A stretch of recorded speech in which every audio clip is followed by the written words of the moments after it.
రాఖీ పౌర్ణమి అన్నా చెల్లెళ్ళ అనుబంధానికి ప్రతీకగా జరుపుకునే ఈ పండుగ సిరిసిల్ల పద్మశాలి కుల బాంధవులకు మరో ప్రత్యేకమైనటువంటి గుర్తింపు. నూలు పోగుతోని రాఖీ తయారు చేయడం వల్ల మా పద్మశాలి కులస్తులకు మా సమాజంలో ఈ పండుగను నూలు పౌర్ణమిగా కూడా ఎంతో ప్రత్యేకంగా భావిస్తాం. ఎందుకంటే నూలు పోగుతో ముడిపడినటువంటి జీవితం, నూలు పోగుతోనే మా కులవృత్తి, నూలు పోగుతో బట్టలు తయారు చేసి మా మొగ్గం పైన నేసినటువంటి నూలు పోగుతోని నేసినటువంటి ఈ బట్టలను ప్రపంచానికి అందించడం మా చేనేత సంప్రదాయం. అందుకే ఈ పవిత్రమైన రోజును సిరిసిల్లలోని పద్మశాలి కుటుంబాలు రాఖీ పౌర్ణమిని ఘనంగా జరుపుకోవడంతో పాటు తమ కులవృత్తిని, తమ సంప్రదాయాన్ని కూడా ఘనంగా జరుపుకుంటారు.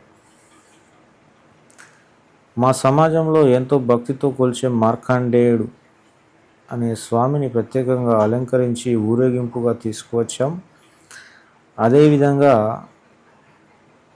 మా పూర్వీకుల నుంచి వస్తున్నటువంటి చేనేత వృత్తిని ప్రతీకగా నిలిచినటువంటి ఈ మొగ్గాన్ని కూడా రథంపై ఏర్పాటు చేశాం.